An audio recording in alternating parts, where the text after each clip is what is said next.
Hi guys, this is gsnom.com and I'm here with the brand new Samsung Galaxy S20 Fan Edition 5G. It was unveiled just 3 days ago and we have here the device for an unboxing.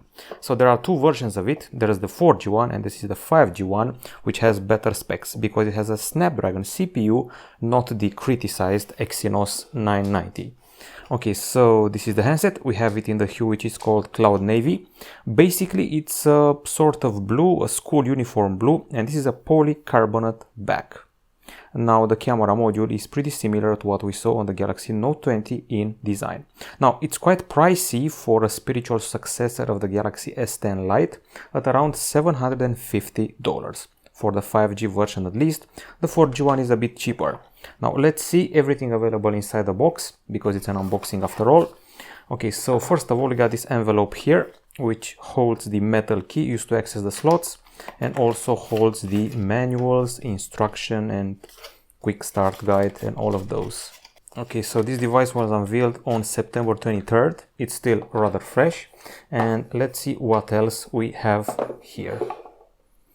Also in the box there's a charger, and this is a white charger which has the capacity of charging the device for up to 15 watts.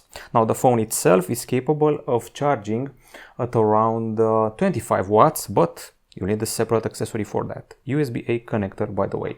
Okay, so also here you can find a cable, and it's a cable that goes from full USB-A to USB-C, which is seen here. That's it. No headphones bundled this time around, so it's still a mid-range handset after all. I would say high mid-range considering the specs and the high refresh rate. Okay, so polycarbonate at the back and continuing on the sides. At the front there's glass, and let's fire it up and see what it's all about. Now it feels like a pretty light phone in the hand, considering the diagonal here is 6.5 inches. It's also rather grippy, and the backside has a texture that doesn't draw prints. It's sort of frosted, I would say, even though this is not glass, it's polycarbonate. A good piece of news is that the handset's body is IP68 certified, so it can take some water and dust, and the measurements are, I would say, decent for the Galaxy S20 FE 5G. It measures 8.4 millimeters in thickness and weighs 190 grams. It's got a flat screen, and overall the whole footprint, design and approach of the device makes it feel like a hybrid between the Galaxy S20 and the Galaxy Note 20. Now, aside from the body, the measurements and all of those, I think it's time to also discuss the internal specs. And well, first of all, let's start with the screen. Super AMOLED, 6.5 inch, Full HD Plus, and its party trick is the refresh rate. So you go here, press display, and motion smoothness, you are treated to 120 Hz on a phone that's supposed to be a mid-ranger. Okay, we go further than that, and we also find the famous CPU inside. Qualcomm Snapdragon 865, quite the upgrade from the Exynos 990 of the S20 series, at least in Europe. There is also 6 or 8 gigs of RAM, and not any type of RAM, LPDDR5, and also 128 or 256 gigabytes of storage of the UFS 3.1 variety, plus micro SD card slot. Now the battery that we're getting here, this one is a 4500 mAh unit, and let's see what else we have here. So 4500 mAh unit, which delivers 25 watt wired charging, 15 watt wireless charging, and even reverse charging is an option. You're going to put your watch here or headphones and it'll be juiced up via wireless. This is Android 10 that we're running here with One UI 2.5 on top. Now it's time to discuss the cameras. As you can see, the selfie shooter is cut in a punch hole in the middle of the top side of the screen. It's a 32 megapixel camera which combines 4 pixels in one.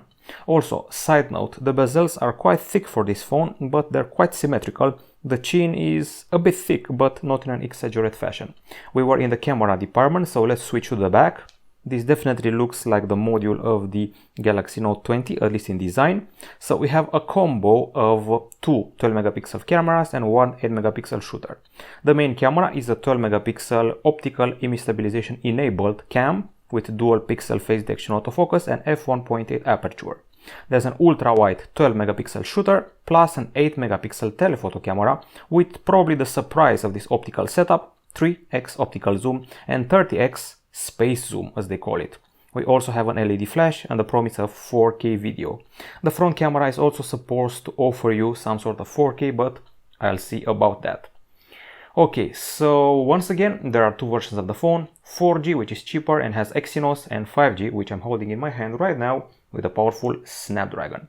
Speaking of 5G and all that, it supports both sub 6 GHz and millimeter wave. It also delivers Wi-Fi 6 support, Bluetooth 5.0, NFC, there's an USB-C port at the bottom, and also stereo speakers. So one here and one is obviously the earpiece here. Okay, so for the sake of security, you already saw me using the fingerprint scanner, which is embedded in the screen, and I have good news, it's not ultrasonic, it's optical.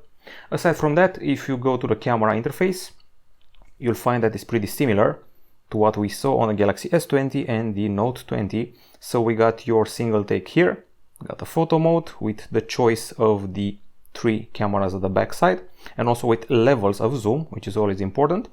And then we find the video section and your modes, which include the Pro mode, panorama, food, night, live focus video, super slow-mo, and hyperlapse. Okay, and we also have super steady for the videos, which is pretty important. And aside from that, if you want to get into the software side of things, we're also getting Knox for security, and we also have the Xbox Game Pass with 100+ games. And just as a side note, we have 12mm speakers on board with AKG tuning, so the promise is there when it comes to acoustics. Okay, so this is the first impression and the first unboxing of the handset. There's lots to discover here. It's supposed to be a mid-range phone, but it goes very close to the flagship segment, especially in the CPU and screen department. I will be testing everything. First impression is that it's very grippy. It's pretty ergonomic, it's not very heavy, and it feels snappier than my first contact with the S20 series. Definitely the CPU is a welcome addition. This is from gsmlone.com. Hope you enjoyed this unboxing of the Samsung Galaxy S20 FE 5G. We'll be back with a full review pretty soon. Bye bye.